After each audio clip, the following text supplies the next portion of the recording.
At Sierra, discover top workout gear at incredible prices, which might lead to another discovery. Your headphones haven't been connected this whole time. Awkward. Discover top brands at unexpectedly low prices. Sierra, let's get moving. Get into your body's vitals with the Vitals app on Apple Watch. I wanna get into my body and let my skin do the talking. I wanna feel like I'm myself again. The Vitals app tracks key overnight metrics so you can spot changes in your health before you feel them. The Vitals app on Apple Watch. iPhone XS or later required. The Vitals app is for wellness purposes only and not for medical use. I wanna get into my body.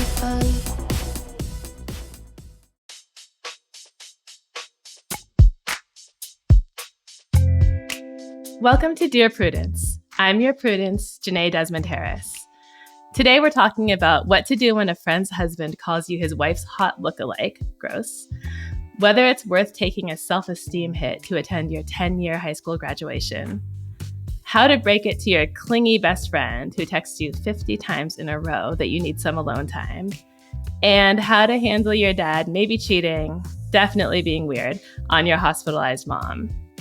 Here to help me out is my good friend, Lonnae O'Neal. She's a senior writer for ESPN Andscape who specializes in race, sports, and culture. Before that, she spent 24 years at the Washington Post, working her way from intern to columnist with other bylines in National Geographic, Essence, and NBC News. She's also an adjunct lecturer at the Georgetown University School of Continuing Studies Master's in Journalism program.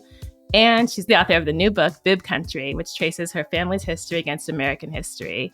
And that is available June 17th. Fun fact, a lot of the book was written on Zoom with me while I wrote Dear Prudence columns. Welcome, Lonnae. I love it. Hello, good morning. Thank you. Thank you. I also want to say a little bit more about your book. If you're thinking, okay, Bibb Country, family history, American history, it's more than about just like genealogy or history. It has really good chapters on colorism, how you talk to your son about his interactions with white women. And you're just a beautiful essayist. I know I'm biased because, as I said, we're really good friends. But I really hope people read the book. Thank you. And yeah, you are unbiased, and that unbiased comes totally through. Like, completely. And also, well, another part of the history that makes me totally unbiased. If anyone ever asks me about my career path, how I went from being an attorney to writing Dear Prudence, there are only three other human characters in the story. One is Lauren Williams, who gave me my first job. The other one is the law firm partner who took me to lunch and told me he was really worried about me leaving law. And if I was going to do writing, I needed to find a really good beat to focus on. And he suggested transportation. And the other person in the story is you. And I always tell people I was a floundering, very unhappy law firm associate. I wanted to write. I didn't necessarily say I wanted to do journalism. I just wanted to write for my job. And a colleague introduced me to you saying, I know this amazing woman at the Washington Post. She's a published author. Why don't you go have lunch with her and talk about what you can do? And you actually had lunch with me, a stranger, and then invited me over to your home to line by line work with me on the first essay I had published. And looking back at that, I'm just so moved by it because you were so generous with your time. And now I'm thinking you had 3 kids at the time and a full-time job. And it was pre-COVID and you had like a 40-minute commute every day. And I know I feel like I can be not great about making time to talk to people who want to talk to me about career stuff. And I always think about how if you hadn't taken the time to speak to me, I absolutely would not be on this microphone doing this podcast today. So thank you. Oh, well, you're welcome. And that's very, very sweet. But let me also say this. It was also self-interested, right? I mean, you were a wonderful young lady, lovely. And the first thing I asked you was, you said, I want to write. I said, well, can you write? Exactly. Do people tell you can write? And I mean, you answered that. And also I gave you a few things to do beforehand. And what came back, including a piece of writing, was stellar, was fantastic. Like, what new writer or, someone who doesn't even yet consider herself a writer sends you in something that is so, well-reasoned, trenchant. The language was great. So, I'm delighted about the story you tell.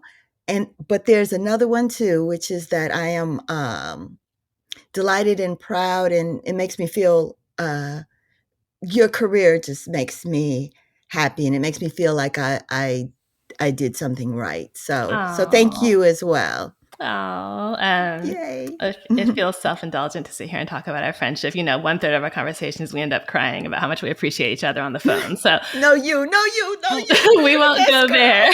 That's right. I will go to asking you for a piece of unsolicited advice. Woosah. Okay. So I discarded my first piece of unsolicited advice, which was to suggest that white women not ask Black women about whether they wear protective styles. Because I just thought, okay, no, too narrow, Very too specific. specific. Is that a thing that happened? It doesn't That travel. happened to you yesterday, didn't it?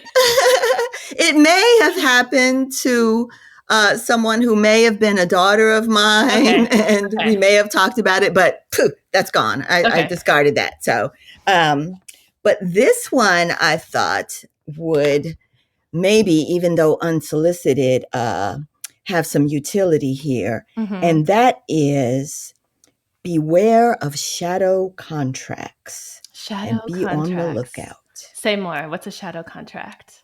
So a shadow contract is trying to get somebody to do something without saying you're trying to get them to do something. The thinking goes, if I do this for you, then you'll do this for me. Maybe I'll get that back. Like in benign forms, this morning, we're driving into the metro. I'm taking my husband to work, and I go in the store. I get a banana, and I get one for him. And I also get him the napkin. I get all the things he needs to have the banana. I ask him every day, I'm going downstairs. Do you want something? I get him good gifts. The shadow contract in all of that is, if I am always thinking about you or looking out for you, then maybe you'll do the same for me. Right.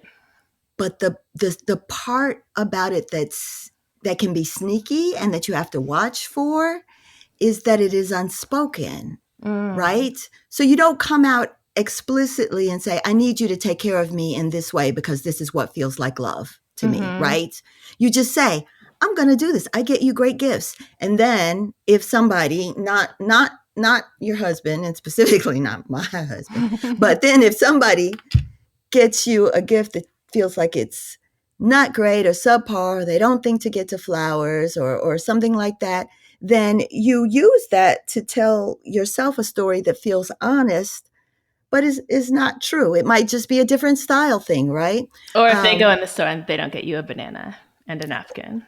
Or if they don't go in the store, they don't get me a banana or a napkin. Or if they get French fries, but don't get ketchup. And they know that you cannot enjoy French fries without ketchup. It feels like nobody is considering me. Nobody's thinking about me. I always would go in and get you the exact thing you need to have this exact experience. But I haven't said it, or I haven't said it explicitly enough, and it can be sneaky, and you do it sometimes it can be in business relationships, friendships, personal relationships, work and family. This morning I started to send you a message saying, hi, haven't really got the technical specs that I needed, don't really know how to silence my notifications, but I'm sure I'll figure it out. So what's the silent contract in that? I was supposed to figure it out for you. Yes, and call me and say, hey. I would have done it. Right. But you're asking people to carry something that's not theirs. Right. And so when you're in the habit of doing that, especially folks like us, right, it's taking care of people. And not only do you prevent them from developing that muscle themselves, is sneaky, right? Because what that engenders is a reliance on that relationship. Well, I don't have to ever learn how to do this because somebody else is going to take care of it for me, right. which breeds resentment, Right. right? And you're a lawyer, so you know that in contract law, what's the deal with contract law? It has to be with a contract. It has to be Right. explicit. It has to be understood by both parties, and so you have to have shared meaning and understanding. Otherwise, like I say, the resentments build up. You take on water, right? That you're not always able to bail in real time. So I get it. It's not that you should make everything an explicit contract. Like you don't say to your husband, just so you know, the deal is if I get you this banana, you have to get me a banana. You just realize if you're upset about not getting the French fries with the ketchup, you have to ask yourself, was this a shadow contract that he didn't know about? Correct. And what that leads to is, hey, it feels like I'm always thinking about you or other people, but I don't feel like I get that back to the same degree. And that doesn't feel good. I equate that, with love and caretaking. Can we have a conversation about that? That's what you want to get to. That's the conversation you want to have. And even then, whether it's husbands, kids, business relationships, friendships, or whatever, when you have that conversation, then you're able to make allowances that, can this be anything other than what I think it is? If it doesn't happen, is it not about the regard for me, but is it simply about, forgetting, or a style difference, or something else that can be addressed, if that makes sense? Makes a lot of sense. Okay, with that, we'll take a break and the two of us will give some advice when we get back.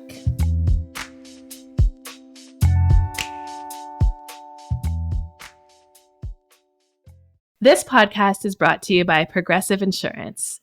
Do you ever find yourself playing the budgeting game, shifting a little money here, a little there, and hoping it all works out? Well, with the Name Your Price tool from Progressive, you can be a better budgeter and potentially lower your insurance bill too. You tell Progressive what you want to pay for car insurance, and they'll help you find options within your budget.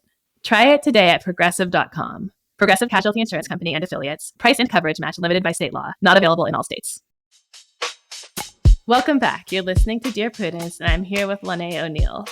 Let's go ahead and get started with our first letter. It's titled, That Was a Memorable Meeting. I have a friend, let's call her Linny, whom I met through online gaming 5 years back. We get together when I'm in her city, which is usually a few times a year. Her husband is often traveling for his job, and my most recent visit was the first time I got to meet him. I was in the kitchen when he came home and I introduced myself. Linny was busy changing her son's diaper.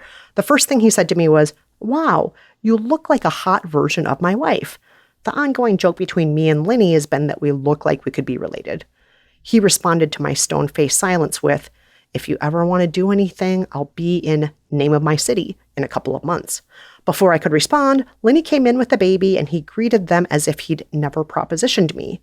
I don't know what to do here. Linny has talked to me about some issues she's had with her husband, mostly about him not doing his share of the chores and childcare and being self-absorbed, but she hasn't mentioned him cheating on her. Should I bring up what happened to her attention or just write her husband off as an asshole?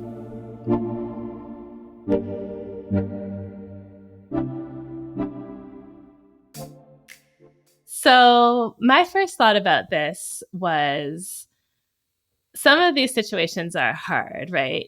If your friend's husband is coming on to you and it's like, he's looking at me too long, he's lingered his hand on my shoulder too long, he's being a little flirty over text. That's something that the husband can deny if you bring it up, or you can be accused of blowing something out of proportion if someone has an incentive to see it that way.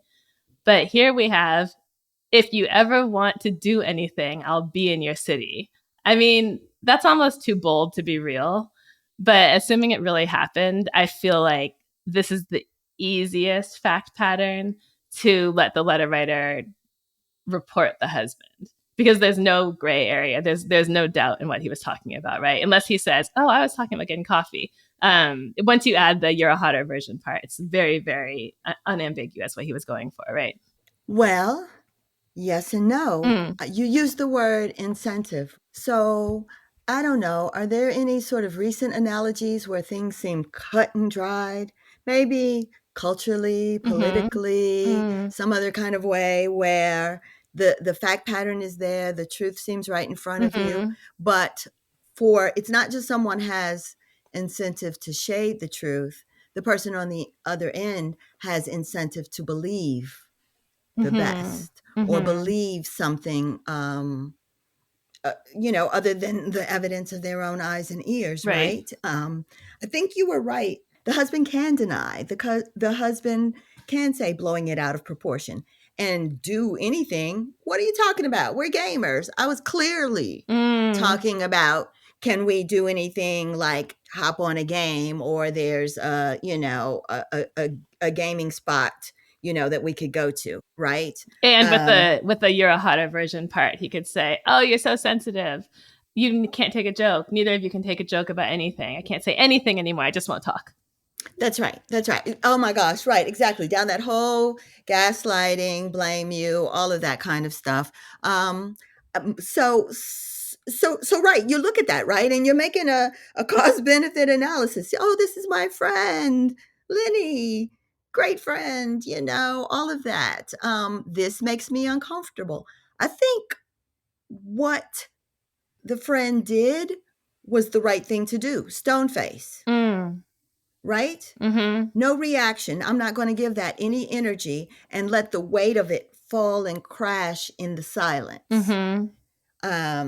We'll get to what to do and sort of other thoughts, but that seemed like the exact right approach. It's all going to be about the framing. It's all going to be about, what would you say to your friend who may or may not have their own insecurities.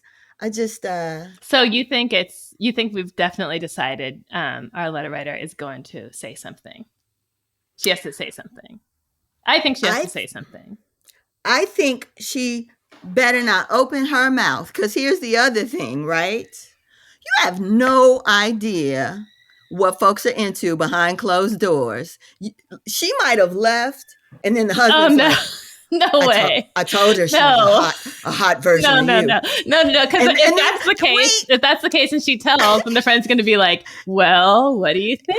I'll right? also Yeah, come to your city." So then it will be okay. exactly. So now we're down it's a different kind of thing, right? It's a different type of party, right? And she's like, the husband tells her, yeah, I told her she was a hotter version. And then the wife's like, what'd she say? No, just no, none of that. You have no idea what's going on in marriages. I would leave it alone. Really?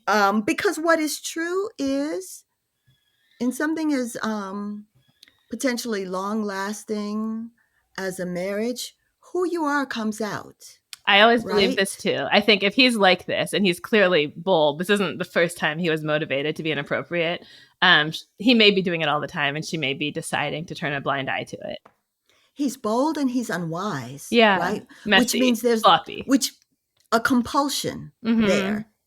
Clearly, if he could allow himself to feel that, think that, and not say it, that's what he would have done. Right. But something pushed him to take it all the way to, look here, I'm about to be in Cleveland next month. What you thinking, right? And so people, I've heard this saying, right, from a life coach. Your strength, if you overuse it, becomes a weakness, right? So if you take it to a certain place, it's fine. You can get away with gaslight and say it was just a joke, and that's going to come out in the course of the marriage, and you don't have to say a word. You just be there to Really? pick up the pieces. I don't know. Okay, I'll tell you the one thought I had that supports the don't say it argument, even though I came in on the other side. The other thought I had is that Lenny was changing a baby's diaper while this all went on.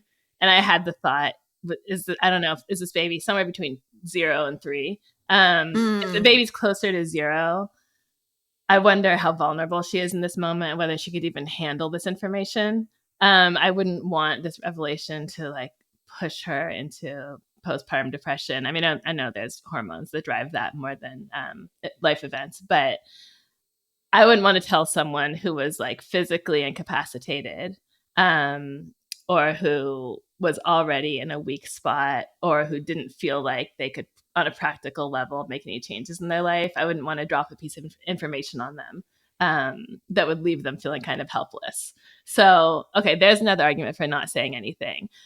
But I still think she should say something, because even though Lonnae might eventually one day decide to face the kind of person her husband is and what he's doing, don't you think she's going to end up being mad at this friend if it ever comes out? Won't she be mad at the letter writer if it ever comes out that the husband like approached her and the letter writer kept it a secret? I'm sorry, she might be mad at the person who wrote the letter if it ever comes out. I think the higher probability is she's mad at the friend, or at least there's distance. Because think about the weight of something like that, and the scales and the stakes being so unevenly distributed, right? For this woman, you tell me that, and now I'm forced to do something. You force me to make a choice. You force me to do something. And people live a lot of their lives in denial about things, or simply unable to confront things until they are able to confront them. So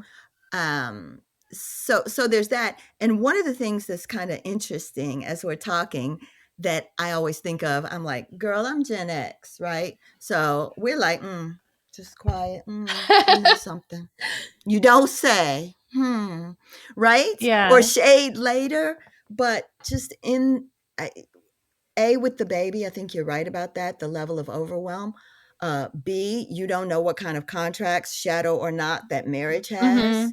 And C, in my experience, it comes back on you. Right. It is the same reason if you look at something like, you know, the reckoning around sexual harassment, right? Why are women silent? Because they're not making it up that something's going to come back on them, or that they might be blamed, or that their motives might be questioned or impugned. It's going to surface a lot of stuff, and I'm not sure of the reward or the payoff, the outcome, especially in this circumstance. So I'd take it to the grave. Okay. I think you might have changed my mind, but I will say that if the letter writer is keeping it a secret, she needs to make some changes to what the friendship looks like. So right now we get together when I'm in her city, which is usually a few times a year. Her husband is often traveling for his job. I think our letter writer needs to only go see Lonnae when the husband is traveling for his job from now on. That's just one tweak. 100%. And 100% don't ever be alone with that dude. Never. Okay. Our next question is titled Unreunited.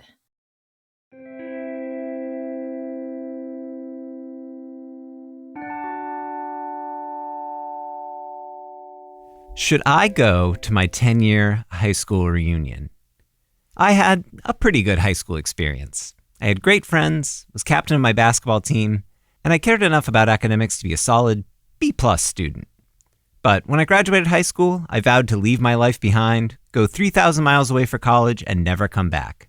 And since high school, I've accomplished everything I wanted, and I'm not worried about running into people. I was never popular and I didn't date, so I don't have exes to worry about. But I worry about reverting into my old self, and specifically how I felt about myself back then. Truthfully, I hated my teenage self and had low self-esteem that I worked hard to convert into confidence. And I like myself now, but this reunion is bringing up some lingering, unpaved-over insecurities. I'm worried about people doing better than me and realizing I actually didn't change as much as I thought I did. Overall, I don't see any benefit in going except as a social experiment that could be used for my new book. I'm an author. But have you ever thought about going to your reunion? How did you feel about it, and are there benefits to going that I'm not thinking about?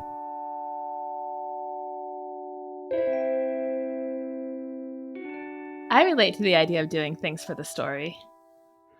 100% I agree. Again, do it for the story, and do it with the notebook, because you know what? That gives you a boundary, a barrier. It reminds you, it's almost like being a character, right? I am not going as I hated my teenage self, which, by the way, the second part of that letter utterly belied the first part. Yeah. Right? Totally. I was like, wait. It really took a turn. I had a good high school experience. I had great friends. I was captain of the team. I hated myself. I felt horrible. I don't want to go back there. Every day was a struggle. Yeah, no, 100%. And then my first thought when I read it was, it's a perfect example of wherever you go, there you are, right? Especially when the thing you're trying to outrun is you. Now, changing circumstance can change the outward dynamics. It can change the triggers, right? So I get that part about the reunion. It can change the triggers. But if you go, to me, it does two things. One is this idea of you let it come up, right? If you've changed in all these other ways and you feel like you've made a lot of work, going to the reunion may bring up all this old stuff, and it is an opportunity to heal from it, right? You let it come up. The same woman, Claudia Cauterucci, who taught me about shadow contracts in her book, writes about this notion of let it come up. It's coming up because it's time to get it out, you right? You sent me to her once too. Yeah. A sister just got sources this is and resources. Washington, D.C. based therapist. You guys can look her up if you want to look her. Yes. The empath leader is what she wrote. But it is exactly what I did with my book, the one that will be out June 17. It's utterly based on this exact sort of setup. There was a reunion, and the book is Bibb Country, Unearthing My Family Secrets of Land, Legacy, and Lettuce. And there was a reunion. It was between the descendants of the enslavers in Bibbtown in Russellville, Kentucky, and the descendants of those his family enslaved and emancipated, right? And they called it a reunion, right? I was like, oh, you can utterly miss me on them plantation happenings. I am not going, no way. Right. And what is also true was my vehemence about not going, my anger, even my sadness. I had never heard this history before. Compelled my editor to say, yeah, no, I hear you. No, you're right. That's going to be tough. But now it would make a good story. I went with my notebook. I write in the book. I'm hyperventilating at times almost, but I've got my notebook there. I've got a barrier between me and this history that is so difficult and uncomfortable, right? And it turned into a book. So the exact experience that the letter writer is, considering is the one I had. Oh, interesting. So when you went there, you didn't already know you were writing the book? Oh, heck no. Okay. No. I went there because even though I was sort of vehemently opposed, there was a part of me that, was intrigued. It was just my fear. It was my sadness. This was new to me. And it just, I hadn't gotten over the laceration of it, right? But I show up and I find out that, we're having two different experiences at the reunion. The white folks are walking up to us and walking up to the Black people. They're like, hey, where did you guys stay? I heard that restaurant has a great happy hour, but you got to get there by 6, right? And the Black folks are like, I see ghosts. I see dead people. Oh Lord, I gotta escape. Like we are haunted, and there are haints all around. The wind feels like it's crashing. People are falling out. It was stunningly gothic feeling, right? And so, right. But you could handle it in part because you were like, oh, I have to write that down. The different reactions people are having. That's part of the story. So instead of just being there, being haunted and being freaked out, you were observing yourself doing it, which is less upsetting. I really did. It gave me one step removed, and that was the one step I needed to be there and be present. But I was still observant enough to be able to come back and write it. And all of that is in the initial story, and it's in the book. I even talked about having a sign. If we had joked we were going to have a sign, a signal, if stuff started to go, quote unquote, south, right? And then when I'm there writing about it, and stuff is we're feeling haunted or whatever, I re-engage that sign, right? The sign was supposed to be, oh, wow, like from Aqua Boogie, right? Literally. So I put that in the book. I'm like, I'm freaking out. This is happening. My feet won't move. oh. So there you go. It's a rich vein. You just got to be there to get it, to tap into it, right? Yeah. To briefly answer your actual question, letter writer, I did go to both my 10 and 20-year-old reunions, and they were just not particularly charged for me. I think I am just missing the gene of wanting to impress people, because I have a lot of the gene of wanting to fit in.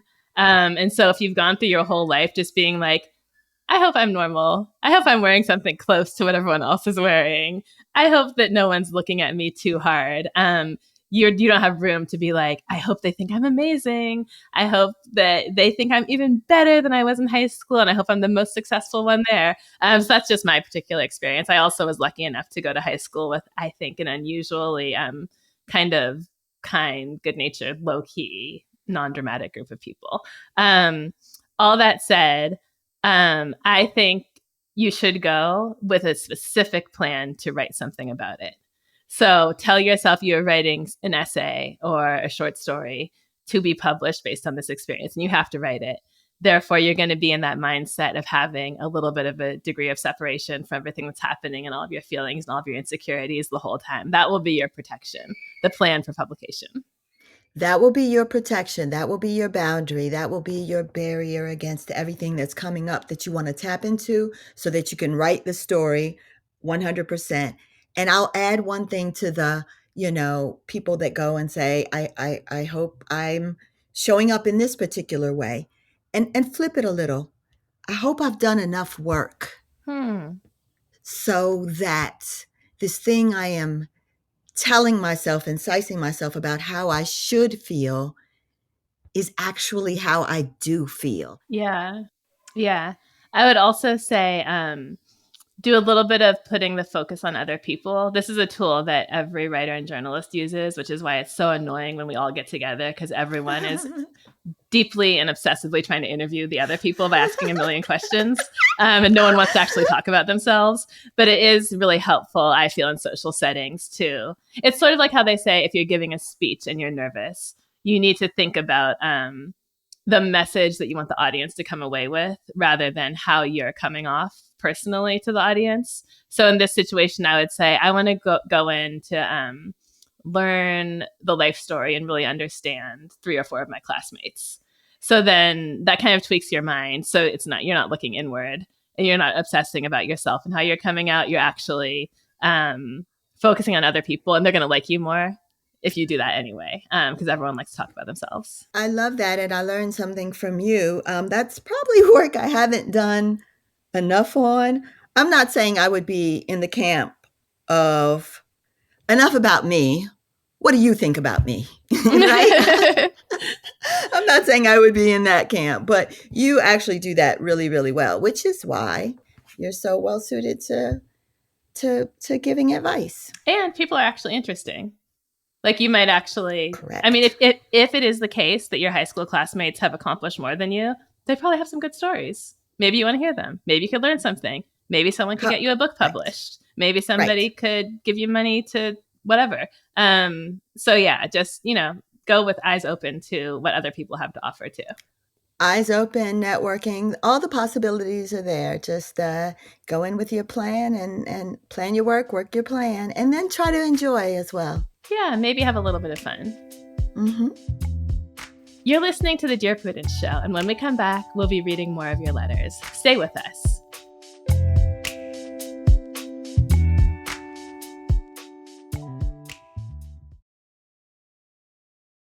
This episode is brought to you by Discover. If you've listened to Dear Prudence for a while, you know how important acceptance is when it comes to your personal growth. And you know who else is big on acceptance? Discover. You see, Discover is accepted at 99% of places that take credit cards nationwide. That's a whole lot of places and a whole lot of acceptance, which is great for Discover, but even better for you. Based on the February 2024 Nielsen report. Learn more at discover.com/creditcard. This podcast is brought to you by Progressive Insurance. Do you ever find yourself playing the budgeting game, shifting a little money here, a little there, just hoping it all works out?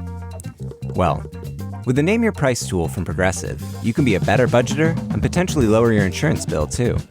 You tell Progressive what you want to pay for car insurance, and they'll help you find options within your budget. Try it today at Progressive.com. Progressive Casualty Insurance Company and Affiliates. Price and coverage match limited by state law. Not available in all states. Welcome back to Dear Prudence. I'm here with my guest Lonnae to answer your letters, and the next one is titled, Let Me Miss You.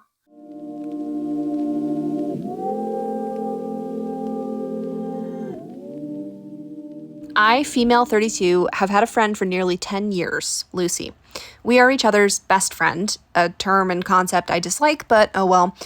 Overall, it's been a great relationship. We've never had a major conflict, and it's hard to imagine life without her.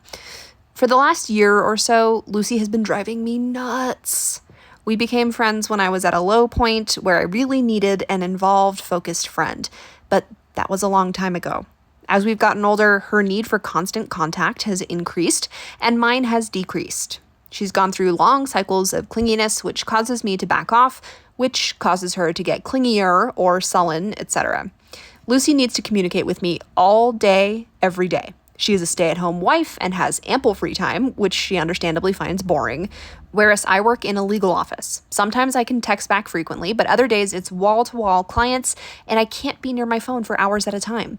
On those days, I don't have the bandwidth to stare at a screen anymore. But when I pick up my phone after 2 hours and I have 50+ messages from her, I feel torn between the obligation to reply and a desire to ignore. She lives a few miles away and will frequently try to stop by on a moment's notice after work, buy us tickets to events without consulting me, and pressure me to take days off of work to hang out. She treats my job like it's an optional hobby, and any free time I have outside of it should belong to her.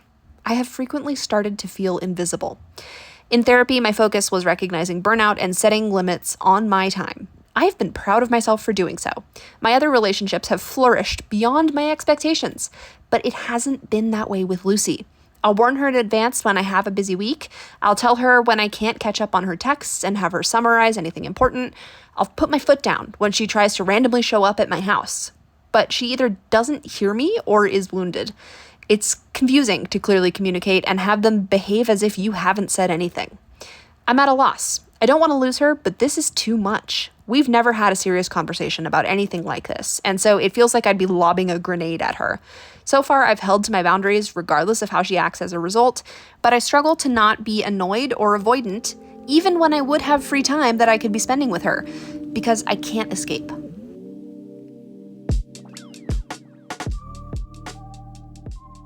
So the letter writer says, I don't want to lose her. And the first question that popped into my mind was, why? What are you enjoying about this? I don't think I can look back, but I didn't hear anything positive about the relationship right now. Right. She says, I don't want to lose her, but she's acting as if she does.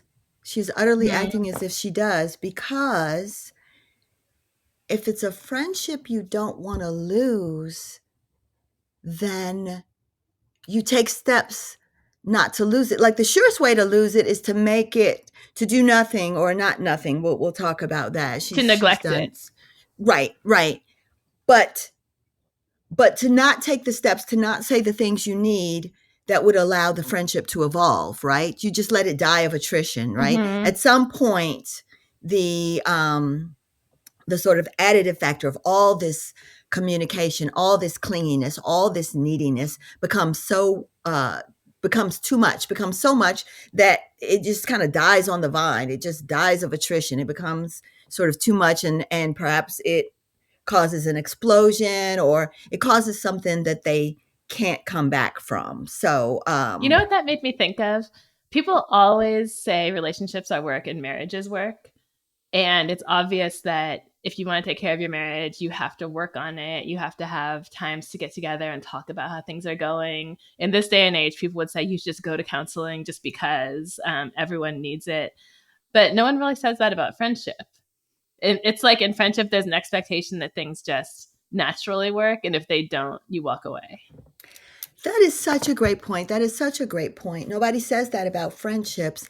What the different sort of patina over friendships are, especially friendships between women, is because we're so much more verbal, typically, or at least we can be, and a lot of the basis of our friendships are talking, we'll say stuff like, oh, that wasn't too much, was it? I hope I wasn't too much. That wasn't too weird, was it? How did you feel about that? I don't want to, so you're doing that kind of back and forth. Yes, the column. Sorry. Yes, of course. I knew it. I remember, you said the column. This is about something else. I remember a few weeks ago, or maybe a month ago, I was just like, oh my gosh, I have these 2 kids. I never have time. Like, I feel like I don't have enough time with either one of them. I'm working. It's so hard. And you sent me this long text with really good advice about having special Mommy and Desmond, that's my son's name, time, and how I could do it and how I could frame it and how it could be less time, but could feel like more time if I made it really special. And of course, I'm like looking at the text and I have a baby in one arm and my phone in the other, and I'm doing laundry or whatever, and I don't respond because my hands are full. And not 15 minutes later, there's an apology that's like, I'm really sorry. I'm giving you advice that you didn't ask for. I'm putting more on your plate. I'm giving you another job to do. That's not being a good friend. Like, please forgive me. And I was like, I wasn't mad at you at all. In fact, I thought it was a good idea. And by the way, we now have Mommy and Desmond time and he loves it. I made the mistake of like, he thinks it has to happen in a certain room or it's not Mommy and Desmond time, but I didn't plan for that. But that's the kind of thing you do when you're really like nurturing a friendship or being on guard for problems, being sensitive, trying to think about the other person's perspective. I mean, you took it a little too far because you're you. But that's the kind of thing that's not happening at all in this relationship, right? No, they're never talking about the friendship and the relationship and how they're making the other person feel. Right. It's the exact opposite what this person is doing. They're feeling this. They're building all the resentment up. She sets it up like we used to be this, but now it's this. You get to evolve. In fact, friendships have to evolve as people evolve, right? They have to be elastic. They have to be able to weather some of the times and circumstances, right? You have to set a boundary. And typically people understand work boundaries and kid boundaries and all of that. You have to speak it. The letter writer is representing that she's conveyed all that she said all that, right? But I don't think you either didn't communicate it clearly or your actions belie whatever it is you're saying. Right. So if I say I'm not available, but then I get right back to you with an apology for why I wasn't available, then it becomes situational. Oh, you just weren't available on this particular Friday when this happened and you have this, that, and the other going on. That doesn't mean I should take anything from this about Tuesday or Wednesday or Thursday. It was just this Friday. You haven't set up the person to understand and connect what it is you think you're saying with the eventuality of the outcome, right? Of what that sets up. And until you sort of stop, until you have the conversation clearly, and then act like you've had the conversation clearly and govern your own authorities. The thing about boundaries is there are people who don't respect boundaries, but if you hold your own boundary, they can respect it or not because they're not going to get you. Right. Then the boundary isn't text me less. It's that I don't respond if you text me too many times. And also I don't ask you for a summary of the text. That you just might just not be able to respond or not be able to respond on certain days or only respond to the last one. That's right. And I don't call you and say, I am so sorry I didn't text you when I was in that client meeting, or, I had to, I had back to back doctor's appointments for the kids and all of that. It is not being apologetic. And so there's you've entered into an arrangement where the expectation is you'll be available all the time, right? And that's a shadow contract on both of their parts. I need you. I'm not saying I don't feel I'm needy and clingy and I feel like, I feel terrible. I feel some kind of way when I can't get in touch with you. And the other person, the letter writer, is not saying, this is annoying. It's driving me crazy, but I don't feel secure enough to come out and say it or to even break up the relationship if it is no longer serving me. So both people are doing this little dance and they're not Again, shadow contracts are unspoken, so they're not doing anything about what's going on underneath. And I also want to say, oh, go ahead. No, it's just going to blow up or it's going to die. Right. It's going to blow up spectacularly in anger, or it's just going to wither. And I also want to say Lucy is not terrible. There's nothing pathological or awful about the amount that she wants to communicate. A lot of people have a best friend who they are in constant contact with many, many, many texts all day, every day. So she's not a bad person. She just has different needs. And I'm actually encouraged that the letter writer says she's never had a conversation about it. And I would just say, you say you don't want to have a conversation because it feels like you'd be lobbing a grenade at her. It doesn't have to feel that way.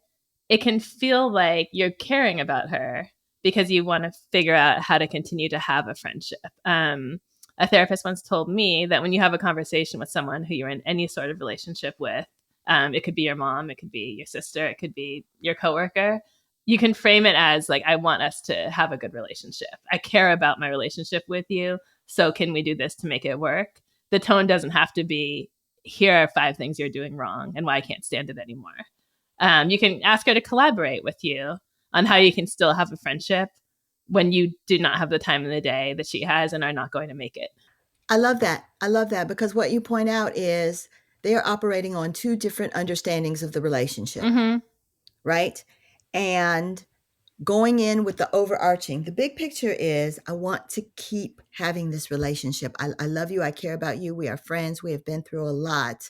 We talked all the time back then. It doesn't work as much for me now, not because I don't love you and cherish this friendship, but because the time needs are different and I'm different. How can we meet in the middle? What is it that you need from me? And here is what I need from you. And can we make that work? Because I really want to still, be here with you and be there for you and have you be there for me in a way that makes sense too. So that is that it goes to understanding. And I love that you said, people are different. Right. And we know that from our own lives. There's, every relationship has these different, levels of communication that by agreement though, between the people. And if it's out of agreement or out of alignment, then that's you got to address that. Yeah. I came into this thinking you don't want to talk to this woman, just drop her. But now I'm absolutely believing it can be salvaged. So good luck. Yeah, just need some tweaks. Good luck. This is Dear Prudence. We need to take a break, but when we come back, more letters from you and advice from us. Stay tuned.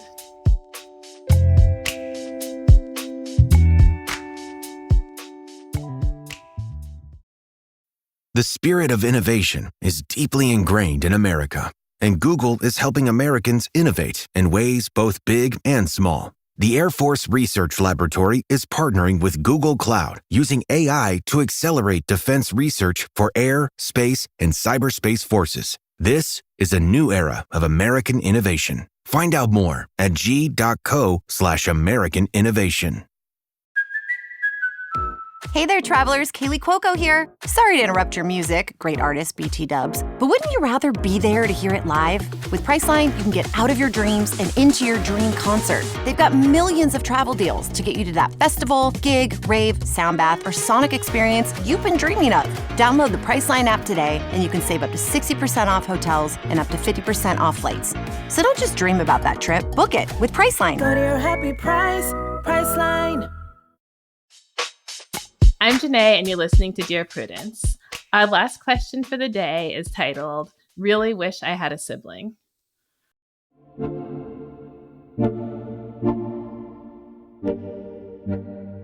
My dad recently retired from his position as a partner at a successful law firm. While I was excited about him being able to spend more time with my 2-year-old son, I did worry about him getting restless or bored. My mother has a very serious, but not deadly, disease that is progressively getting worse as she gets older, and is now to the point that she is unable to drive or walk for long distances and has to be hospitalized regularly. My dad drives her to all of her appointments and visits her in the hospital every day. I'm an only child, and I worry about both of them constantly. After my dad retired, he began to get more involved in an organization related to a topic he is passionate about. I'm going to say it's legalizing marijuana. I was all about him getting involved. However, there is a drawback. The organization assigned a mentor to him that just happens to be a female a couple of years younger than me, in her mid-30s. She's pretty and a total disaster. Multiple DWIs, unresolved childhood trauma, career issues, etc. I'm going to call her Stacy. That didn't initially worry me, but then Stacy started coming around all the time. For example, she drives a motorcycle, doesn't have a car, and lives like 30 to 40 minutes away from her job. So my dad has started driving her places. She started to go to ketamine treatments. My dad is paying for it, and he takes her and picks her up. They have gone on overnight retreats with other people. He just accidentally sent me a text that was meant for Stacy to coordinate when he would pick her up from work and whether they would go to lunch or not. My mom is currently in the hospital. I could go on. Needless to say, this is killing my mom. Aside from her physical health issues, she also has a history of severe depression and very drastic reactions to things. She was also initially fine with Stacy, but it is becoming too much. She talks to me and her therapist about it a lot. So far, I've made jokey/passive-aggressive comments to my dad about how Stacy better not sleep in his room at retreats and things like that. In fact, I just responded to his text I previously mentioned with a link to an inexpensive used car that she could purchase for herself. But I haven't outright told him to knock it off. He plays it off in a jokey way as well, but he has started getting more annoyed when I bring it up. I want to tell my dad that if my husband was doing these things with a 20-year-old, everyone would think my husband was an asshole. My mom and I don't think he's sleeping with Stacy, but this is almost as bad. My dad has always been the rock for me, reliable, logical, and steady. We have very similar personalities and even the same career. We're very close. A couple of years ago, my mom thrust a person into our lives, an unrelated college student, that now lives with them against my express wishes and whom my mom has given a ton of money to over the years. This is a situation deserving of a whole other post. And my dad has been the mediator between my mom and I numerous times when I've hit my limit. I don't want to tell him to ditch Stacy since he does so much for my mom, and he needs a friend that is interested in his hobbies. He has very good male friends, but they're not involved, and my dad has always mainly wanted to hang out with my mom. But this situation feels so not okay. I also can't keep being my mom's constant sounding board for all of this. As an only child without any siblings to share this mess with, it puts me in an uncomfortable position and really just weighs on me heavily. I think my main questions are, 1, this situation is weird as hell, isn't it? 2, I'm not good at confrontation, so how do I tell my dad that he needs to distance himself from Stacy, or honestly drop her, without upsetting him? Should I be blunt about it? 3, should I say anything at all? My mom feels guilty for telling him to stop hanging out with Stacy because she is so sick now and he does so much for her. But when she does say something, he tells her she has nothing to worry about. So I'm not sure he truly understands the depth of this or is in denial about it.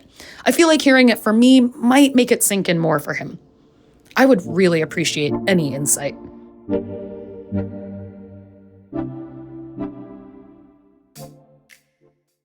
These parents have a lot going on in their relationship. It's a lot. It's a lot on a lot of different levels. Yeah.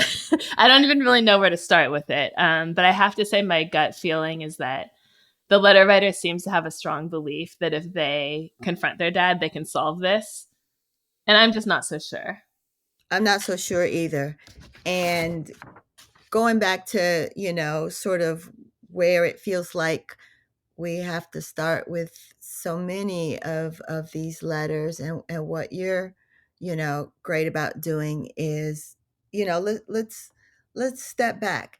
Have you asked directly, hey, Dad, what's going on? Mm-hmm. Start a dialogue, not even necessarily a conversation, because a dialogue is two ways, right? There is something he is getting out of this relationship. Mm-hmm. That means there's lack somewhere else, perhaps, or maybe there isn't lack. Maybe it's that this relationship that's really just about him enables him to be there and present in this other relationship where he's doing intense caretaking of a different type, right? And it's much more compulsory. And even if he loves his wife, it still has a dutiful part to it as well, right? And so maybe it's a type of off-ramp. But you don't know if you're not fully asking the question instead of looking at the situation, being a sounding board for your mom, feeling bad about it, but not ever just sitting down. Can we have a heart-to-heart real talk? What's going on? Mm-hmm. How should I look at this? Yeah, that he's actually doing similar things for Stacy that he's doing for the moms. This is supposed to be a break for caretaking, but he's taking a break from caretaking by taking someone else to ketamine treatments. I mean, there's also the overnight retreats and everything else, but I mean, I think so. You're saying it may be what he needs to deal with the situation with the mom. That doesn't mean it's like healthy or the thing it's a good not person optimal. would do. Right. It is suboptimal. Right. So let's be clear about that. It's sub-kind to the mom. It's not, I mean, this isn't what you're supposed to do, right? This isn't what you say wedding vows for. Like, I'll take care of you when you're sick, and I'll also be spending all my spare time with a 20-year-old while you're sick. So I will be taking care of you, but I'll also just be having my other life. Just be having my other life. Perhaps that's a shadow contract / resentment. I really even have difficulty with this caretaking part. And so I'm low key kind of doing this thing. I mean, it's a lot. It's suboptimal. The ketamine, the overnights are, a lot of colorful, detail to that. But at base, it feels like the boundaries with everybody are so fluid. Like the mother, she says at one point that she moved in a random college student to the house that nobody wanted there. Moved in a random college student. And now with this situation with her husband, the letter writer says, needless to say, this is killing my mom. And so the letter writer is keenly aware of her mom's physical condition and wants to take that on, right? So this is ideally a conversation between the mom and the dad. And then the letter writer is all up in it, but it's all conversation and supposition, and I think this and this looks like this, and framing it without asking. And at base too, everybody is scared of disruption. Right. You pull the pin out and the whole thing falls apart. So nobody wants to have that hard conversation. When, as we said, just start it with what you can have. Tell me what's going on. Make it open-ended. What are you getting out of this? Yeah. How do you think this looks to mom? How do you think it looks to me? Is this something you care about? Talk to me. Let's do this. And then to your point, maybe all that other stuff about the mom moving the college student in, maybe all of that comes out. But that at least is an entry ramp for, okay, we need more therapeutic intervention with this. Mm-hmm. I almost feel like the dad is just going to do what he wants to do. I mean, he's already responded. Oh, she has nothing to worry about when confronted about this. So that sort of tells me about his mindset. He wants to label it as nothing to worry about because he wants to do it. And he cares about what he's experiencing with Stacy more than he cares about how he's going to look back when his wife dies and think about how he spent his time during her final years. And that sucks, but I think that just might be who he is. I came out thinking that the letter writer should forget about her dad and Stacy and work on trying to make her mom's life as good as possible through their relationship. What can you do to connect with your mom, to make her feel heard, to pay attention to her, to make her feel valuable, to make her happy? I think that's what you can control so much more than you can try to convince your dad to do this thing that he obviously has some weird reason for wanting to do. You changed my mind. I was thinking, because it seemed like she was so, sort of hell-bent on talking to him. But I think you're exactly right. Having recently been a caretaker, that, that can be its own gift, both now and in the future, to be able to say, I would do anything during this period of time to make my mom, to make my dad, to make this person happy, right? Mm-hmm. And so that's where I'm going to that's what I'm going to pour myself into. That's where I'm going to spend my energy.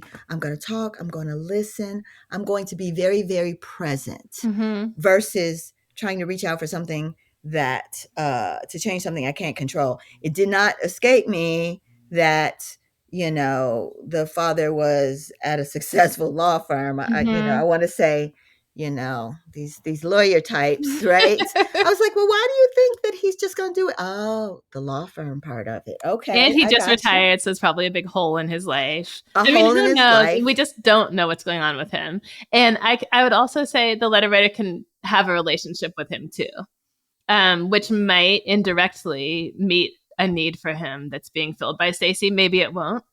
But I just think she should work on the kind of daughter she wants to be to both of them.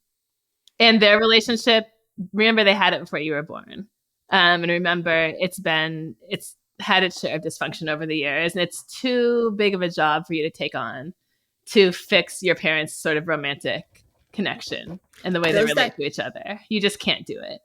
You can't do it. Those dynamics are set. They've been set. They're set in stone. They predate you, as you say. I think the one thing out of that, without trying to necessarily convince them, is still speak it clearly. Dad, how do you think this looks to folks? How do you think it looks to Mom? Just how are you feeling? Maybe that doesn't matter, but whatever way and whatever arrangement you feel like in saying that, because that way, that person, the dad, will own the consequences. They may decide to keep doing it. They may decide this is more important. In fact, the way you just laid it out, you're right. It's likely that they will decide that. But when something happens down the road that you knew was going to happen or that you worried about and you didn't say anything at all, right? I think that's when you feel really bad. Oh, I should have said something. Yeah, right? Definitely. I mean, I think part of working on having a good relationship with your dad and being the daughter you want to be is telling the truth about what you think he's doing. But you're telling the truth to have a healthy, intimate relationship, not with the expectation that you're going to change him. You're telling the truth and letting go of the outcome. Yep, exactly. Okay, those are all the questions we have for this week. It's been fun and hopefully helpful. Thank you, Lonnae. Thank you so much, Jenée. Pre-order Lonnae O'Neal's new book, Bibb Country, Unearthing My Family Secrets of Land, Legacy, and Lettuce now. It's also available on Audible. This letter is titled, Sadly Signing Off. Dear Fruity listeners, I need some advice. This is the last episode of my podcast. How am I supposed to say goodbye? Okay, I thought it would kind of make things more fun to frame that as a letter, but maybe it worked, maybe it didn't. It's true. This is the end of the Fruity podcast. So, of course, I have some people to thank. First of all, the original host, Danny, my producers, whose names you hear at the end of every episode, and all the other people at Slate who worked behind the scenes over the years to make this show happen. Thank you, thank you, thank you to the guests who took time out of their busy schedules to help me give advice. And most of all, I really appreciate you, our listeners. Thank you for writing your letters, for sharing your lives with us, for having us in your ears while you fold laundry. Okay, if you are worried about where you're going to get your advice podcast fix, don't be. Make sure you're subscribed to Slate's Care and Feeding and How To podcasts. I personally love them. And I will still be writing the Dear Prudence column every day at slate.com. Thank you so much for listening. As I always say, it's been fun and hopefully helpful.